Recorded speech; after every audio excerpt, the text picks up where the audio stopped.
Jesus said, "Do you want to get well?" He healed the man. Get up, pick up your mat and walk. At once the man was cured. He picked up his mat and walked. The day in which this took place was a Sabbath. Oh no. Oh no. You know, if you're a person out there, you go to a Christian church every week. What do you expect when you go into that church? You walk into your church, you see everybody sitting down, you see the pastor coming out. Don't you expect a healing? Don't you expect to be healed every Sunday at church, at least spiritually? Don't you expect some kind of growth? I grew up around farms when I was younger. The corn doesn't stop growing because it's Sunday. How stupid you got to be thinking nobody can do anything on Sunday or the Sabbath. Some people are on Saturday. Nobody can do anything on Sunday.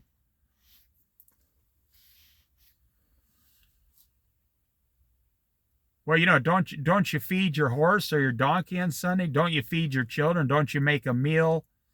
Well, that means in today's society, the grocery store workers have to work because you're eating. You turn on the heat or the air conditioning on Sunday. That means the electric company workers have to be working.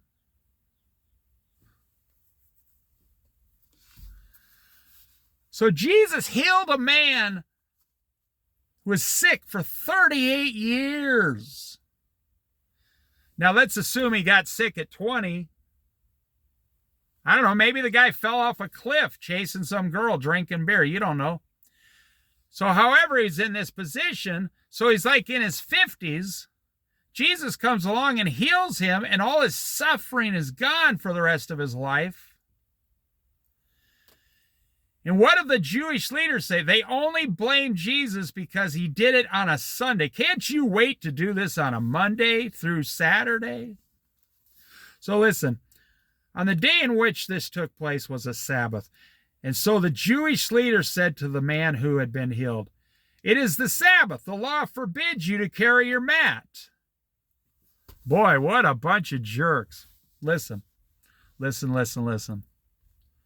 Where were these people for the last 38 years to put this man in the pool of water?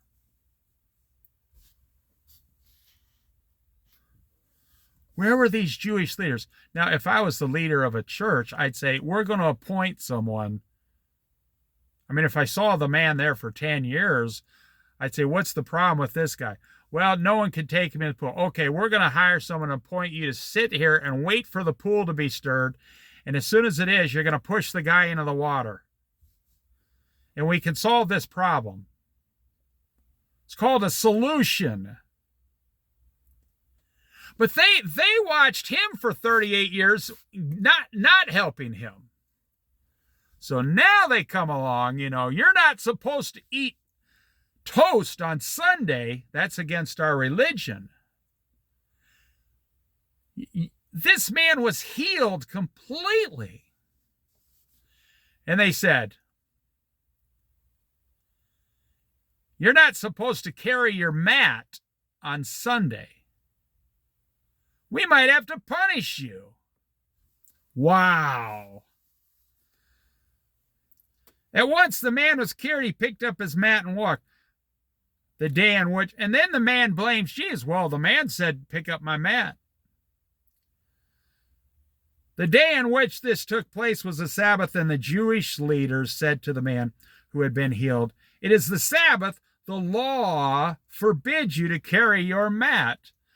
Talk about having their eyes closed. But he replied, "The man who made me well said to me, pick up your mat and walk." There you go, blaming Jesus. So they asked him, "Who is this fellow who told you to pick up your mat and walk?" Who is this guy?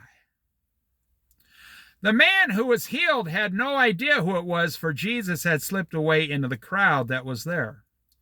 Later, Jesus found him at the temple and said to him, "See, you are well again. Now, what he says will blow your mind. Stop sinning, or something worse may happen to you. The man went away and told the Jewish leaders that it was Jesus who had made him well. That's the end of that story. But listen, that's why I said the man might have become an invalid by some kind of sin before.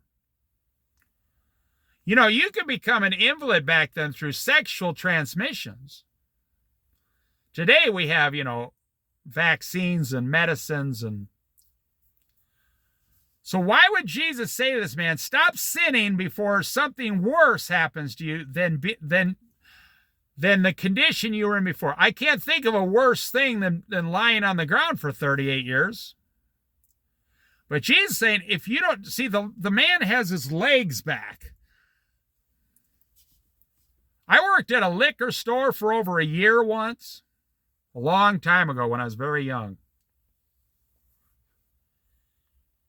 And I've seen the lowest, and it was in a poor neighborhood, a crack neighborhood. The employees had to carry 9mm handguns out in the open at the cash register. I had a handgun strapped to me at this cash register. That's the kind of liquor store it was. We never got robbed because 3 employees in there with handguns, no one would dare rob the place. And the owner kept a loaded shotgun right in the corner behind him. So no one ever robbed the place. And I seen men come in there. I mean, just the alcohol, just craving alcohol like I crave water every day. Whether it's beer, hard alcohol, whatever it is, it's always cheap alcohol. And college kids coming in there, you got to sell them. You got to sell them the alcohol because that's the legal, that's the law.